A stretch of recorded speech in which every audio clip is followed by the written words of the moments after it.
کہ کوئی نہیں, کوئی ایسا کچھ نہیں ہوا. لیکن راجہ ریاض نے کہا نا, حالات اب بدل چکے ہیں, اب ہوگی پی ٹی آئی, پہلے نہیں تھی, اب ہوگی, اب ہوگی. اور آج آرمی چیف صاحب نے بھی علماء اور مشائخ کو بلا لیا جی ایچ کیو, اور وہاں پہ علماء اور مشائخ کے ساتھ بیٹھے اور انہوں نے کہا کہ ریاست کے علاوہ کسی ادارے یا گروہ کو مسلح کاروائی جو ہے ناقابل قبول ہے. اور انہوں نے کہا کہ میں شکریہ ادا کرتا ہوں جو آپ نے دہشت گردی کے حوالے سے جو ہے وہ فتویٰ جاری کیا, اور افغانستان کے لوگوں کو واپسی کے حوالے سے بھی انہوں نے اعتماد میں لیا. بہرحال اب عاصم منیر صاحب شدید تنقید کی زد میں ہیں. جب سے وہ آئے ہیں مجھ سے امید تو تھی کہ وہ ادارے کی امیج کو بہتر کریں گے, نہیں کر سکے. ظاہر ہے وہ کیا کہتے ہیں, کچھ تو مجبوریاں رہی ہوں گی. وہ لندن پلان کا بھی ذکر کرتے ہیں نا خان صاحب, کہ کچھ دو اور کچھ لو, تو لہٰذا کچھ تو مجبوریاں ہیں, کچھ تو مجبوریاں ہیں.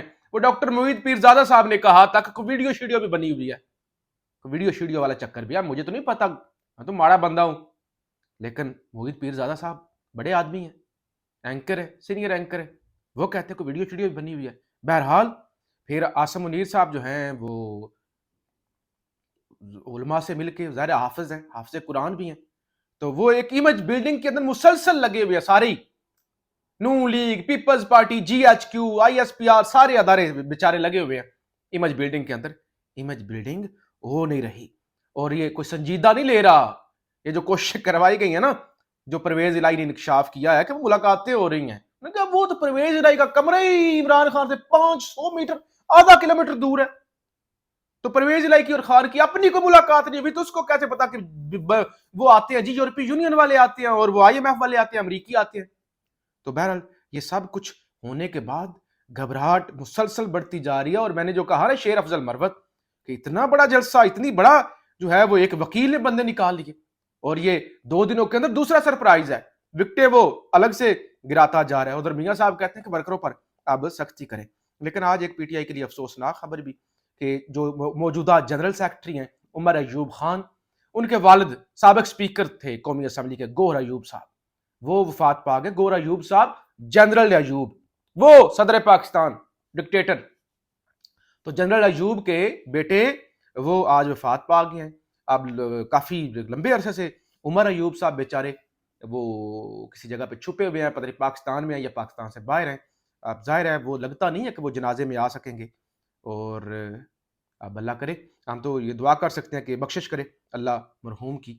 اور اس کے علاوہ جو ہے وہ ہمارے دوست ہیں, سینئر ہیں, عطر کاظمی صاحب, ٹیلنٹ نیوز انہوں نے جوائن کیا تھا بطور اینکر, پہلے تجزیہ نگار تو آپ ان کو دیکھتے ہی رہتے تھے مختلف ٹی وی چینل پہ, ایک نیا چینل آیا ٹیلنٹ نیوز, اس پر وہ بطور اینکر آئے تھے. اب اطلاعات یہ ہے کہ کاشف عباسی کے بعد ان کو بھی جناب آف ایئر کر دیا گیا ہے, اور management of talent news has reportedly fired Atar Kazmi from job. تو یہ اطلاعات آ رہی ہیں کہ وہ میاں صاحب کی خواہشات پر دبایا تو جا رہا ہے, آوازیں بھی دبائی جا رہی ہیں, اور ہر طرح کی کوشش کی جا رہی ہے, لیکن کوششیں کامیاب نہیں ہو رہی. اور اگلے اب گھبراہٹ کی بڑی وجہ کیا ہے, بڑی وجہ کیا ہے؟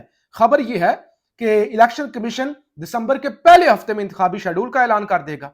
تو لہذا شیڈول تو وہ سر پہ آ گیا ہے, سر پہ آ گیا ہے, اور کنٹرول کچھ نہیں ہو رہا. وہ دی نیوز کے جا کے سروے دیکھے نا, پنجاب سے لے کر کے پی اور سندھ اور بلوچستان پی ٹی آئی ہے. اچھا یہ جو ووٹ کو عزت دو, ووٹ کو عزت دو, اس میں محمد علی درانی صاحب کی ایک بات بڑی مجھے پسند آئی. وہ پچھلے کئی مہینوں سے لگے ہوئے ہیں مذاکرات اور سارے معاملات کے اندر. وہ کہتے ہیں آؤ اب ووٹ کو عزت دیں, اب دینا ووٹ کو عزت. وہ جس کو لاڈلا لڈلا کہتے تھے, خان ٹھیک ہے سلیکٹڈ, برداشت کر لیا نا اس نے. اگر لاڈلا تھا تو قیمت ادا کر دی نا, اگلوں نے بتایا نا کہ کوئی لاڈلا نہیں ہمارے سامنے. اچھا اگر نواز شریف کے ساتھ کچھ ہوا تو اس نے بھی سب کے ساتھ. اب تو ساری ایک پوزیشن پہ دوبارہ لاڈلے تو نہ بنے, اب تو سارے ووٹ کو عزت دیں. تو وہ محمد علی درانی کہتے ہیں آؤ اب ووٹ کو عزت دیں.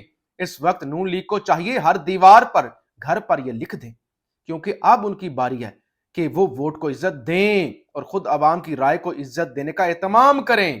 میاں صاحب اپنے چہرے پر وہ سٹگما نہ لگائیں جو اتر نہ سکے. وہ کالے کا اپنے داغ اپنے منہ پر مت ملو جو اتر نہ سکے. آؤ نا اب دو, اب تو وقت ہے نا, اب دو, اب عوام کو فیصلہ کر رہے تھے. بہرحال جی گھبراہٹ بڑھتی جا رہی ہے. پاکستان زندہ باد.